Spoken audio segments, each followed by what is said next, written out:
നീ ഏതൊരു സർവീസാ? നേരത്തെ ഒരു ബസ്സിനകത്തൊരു വെണ്ടെടുത്തിരുന്നതാണ് നീ ഇറങ്ങിപ്പോയത്. ആൾക്കാർ സൂക്ഷിച്ചു വേണം, അവനെ നോക്കണം. തൃശ്ശൂർ ബസ് സ്റ്റാൻഡിലേക്ക് കണ്ടിരിക്കുക. പൊന്നു പോലെ നിന്നെ ബസ് സ്റ്റാൻഡിൽ കണ്ട. വീണ്ടും ബസ്സുകളിൽ കയറിക്കൊണ്ട്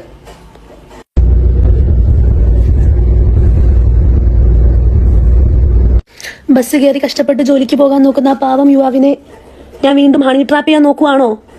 ആണോ?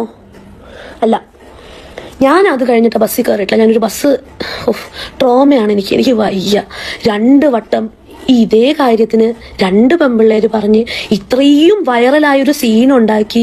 സവാദ് എന്നുള്ള പേര് എന്തിനാണ് ഇപ്പൊ ആമ്പിള്ളേർ ഉപയോഗിക്കുന്നതെന്ന് എൻ്റെ അടുത്ത് പല പേര് പറഞ്ഞിട്ടുണ്ട്. അവനില്ലേ ട്രോമ? അവനിതൊന്നും ബാധകമല്ലേ? ഇത്രയും അന്തസ്സായിട്ട് വീണ്ടും ബസ്സുകൾ കയറി ഇങ്ങനെ നടക്കുക. എന്തായാലും തൃശ്ശൂർ ബസ് സ്റ്റാൻഡിൽ വെച്ചാണ് കാണുന്നതെന്ന് എൻ്റെ അടുത്ത് കുറേ പേര് മെസ്സേജ് പറയുന്നുണ്ട്. അപ്പോൾ തൃശ്ശൂർ ബസ് കയറാൻ പോകുന്ന കുട്ടികളും അമ്മമാരൊക്കെ സൂക്ഷിക്കുക. മാസ്കും വെച്ച് നടക്കുന്നുണ്ട്. കണ്ടാൽ അവനെ തിരിച്ചറിയണം. സേഫ് ആയിരിക്കുക. ഇത് വീണ്ടും വീഡിയോ എടുത്തവർ താങ്ക് യു സോ മച്ച്. എൻ്റെ അടുത്ത് പറഞ്ഞു, ഒരു ബസ്സിലിരുന്ന് ഇറങ്ങി ഇവർ വാച്ച് ചെയ്യുന്നുണ്ടെന്ന് കണ്ടപ്പോൾ ഇറങ്ങി അടുത്ത ബസ്സിലേക്ക് കയറുന്നത് കണ്ടപ്പോഴൊക്കെയാണ് വീഡിയോ എടുത്തത്. അപ്പോൾ അവർ പിന്നാലെ അപ്പുറത്തെ ബസ്സിലും കയറി ബഹളം വെക്കുക ചെയ്തത്. Anyway thank you so much. അപ്പോൾ എന്താ കഥ അല്ലേ? നീ ഏതൊരു സർവീസാ? നേരത്തെ ഒരു ബസ്സിനകത്തൊരു വെണ്ടെടുത്തിരുന്നതാണ് നീ ഇറങ്ങിപ്പോയത്. ആൾക്കാർ സൂക്ഷിച്ചു വേണം, അവനെ നോക്കണം. തൃശ്ശൂർ ബസ് സ്റ്റാൻഡിലേക്ക് കണ്ടിരിക്കുക. പൊന്നു പോലെ നിന്നെ ബസ് സ്റ്റാൻഡിൽ കണ്ട. ശുഭം. Stay safe. ഇത് കുറച്ച് ഓവറായിട്ട് തോന്നില്ലേ? ആദ്യം ഇതുപോലൊരു വാർത്ത വന്നു, അത് ഭയങ്കര വൈറലായിട്ടുണ്ടായിരുന്നു. അത് കഴിഞ്ഞിട്ട് വീണ്ടും ഒരു വാർത്ത വന്നു.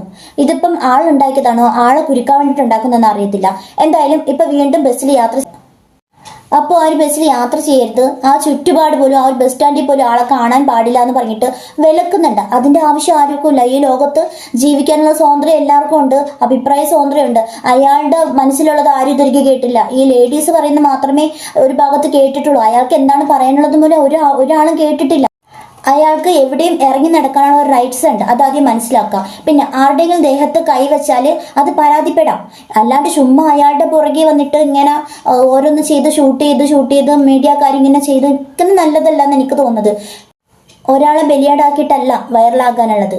എല്ലാവർക്കും റൈറ്റ്സ് ഉണ്ട്, അതാദ്യം മനസ്സിലാക്കുക. ഇപ്പം ആരുടെ ഉപദ്രവത്തിന് പോകുന്നില്ല. അഥവാ ഉപദ്രവിക്കുന്നുണ്ടെങ്കിൽ അവർ കംപ്ലൈന്റ് കൊടുക്കും. അപ്പൊ അതിനുള്ള തീരുമാനം എടുക്കും. ചുമ്മാ അയാൾക്ക് ബസ്സിൽ യാത്ര ചെയ്യാൻ പറ്റുന്നില്ല എന്ന് പറഞ്ഞ് പുറകെ നടക്കേണ്ട കാര്യം എന്തുവാണ്? ഒറ്റ കാര്യം, അയാൾ ആരെങ്കിലും ഉപദ്രവിച്ചോ? അയാൾ ആരെങ്കിലും മറ്റേ കൊലക്കുറ്റം ചെയ്തോ? അങ്ങനെ എന്തെങ്കിലും ചെയ്തോ? അതാ ഇനി കൊലക്കുറ്റം ചെയ്തിട്ട് ജയിലിൽ നിന്ന് ഇറങ്ങി വന്ന ആളാണോ? അങ്ങനെയൊന്നുമല്ലല്ലോ. ആരെങ്കിലും പീഡിപ്പിച്ചോ? അങ്ങനെയുമില്ല. പിന്നെ എന്തിനാണ് അയാളുടെ പുറകെ ഇങ്ങനെ നടക്കുകയും വ്യക്തിഹത്യ ചെയ്തുകൊണ്ടിരിക്കുകയാണ് ഒരു സോഷ്യൽ മീഡിയാസിൽ. ഇനി അഥവാ അയാൾ എന്തെങ്കിലും ചെയ്തു പോയാൽ ഈ ആൾക്കാർക്ക് എന്തെങ്കിലും നഷ്ടമുണ്ടോ? ഈ പറയുന്ന ആൾക്കാർ അങ്ങനെ പറഞ്ഞുകൊണ്ടിരിക്കും. അയാളുടെ മേലെ ഇപ്പൊ 2 തവണ ഒരു കേസ് കിടപ്പുണ്ട്. അത് കഴിഞ്ഞിട്ട് ആൾക്ക് ഒരു ബസ്സിലും കയറാൻ പറ്റുന്നില്ല. ആ ഒരു പ്രദേശത്ത് നിൽക്കാൻ പാടില്ല. അവിടെ നിൽക്കുന്നുണ്ടെങ്കിൽ അവിടെ നിന്ന് ഓടിക്കോണം എന്നൊക്കെ പറയുന്നത് എന്ത് മോശമാണ്.